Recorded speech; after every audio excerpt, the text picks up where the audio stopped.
অপেক্ষাকে আমি আজও ছাড়তে পারিনি। হ্যাঁ, অপেক্ষার কথাই বলছি। ভালোবাসার রক্তিম ধারালো স্নিগ্ধ ছোঁয়ার এই হৃদয় থেকে এক এক করে ছেড়ে গেছে সব লোভ, হিংসা, ক্রোধ, অহংকার, স্বার্থপরতা, সবকিছু। কিন্তু অপেক্ষা অপেক্ষা আমাকে আজও ছেড়ে যেতে পারেনি। আমি ভালোবাসার জন্য সবকিছু ছেড়েছি, শুধু অপেক্ষা ছাড়া। অপেক্ষাকে আমি আজও হৃদয়ের গহীনতম অংশে অবরুদ্ধ করে বেঁচে আছি।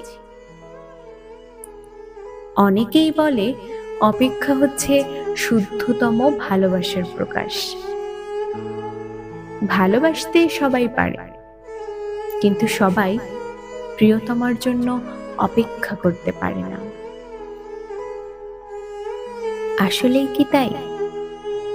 জানি না তো, হবে হয়তো। তবে অপেক্ষার কাছে আমি অনেক ঋণী।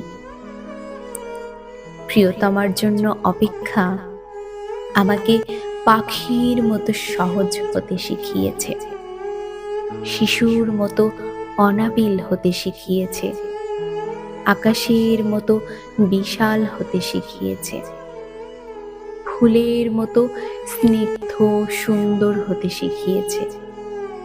অপেক্ষা আমাকে সাগরের নীল জলরাশির মতো গভীর হতে শিখিয়েছে, প্রকৃতির মতো স্বচ্ছ হতে শিখিয়েছে, সোনালী সন্ধ্যার মায়াবী মৌনতার মতো নিবিড় হতে শিখিয়েছে।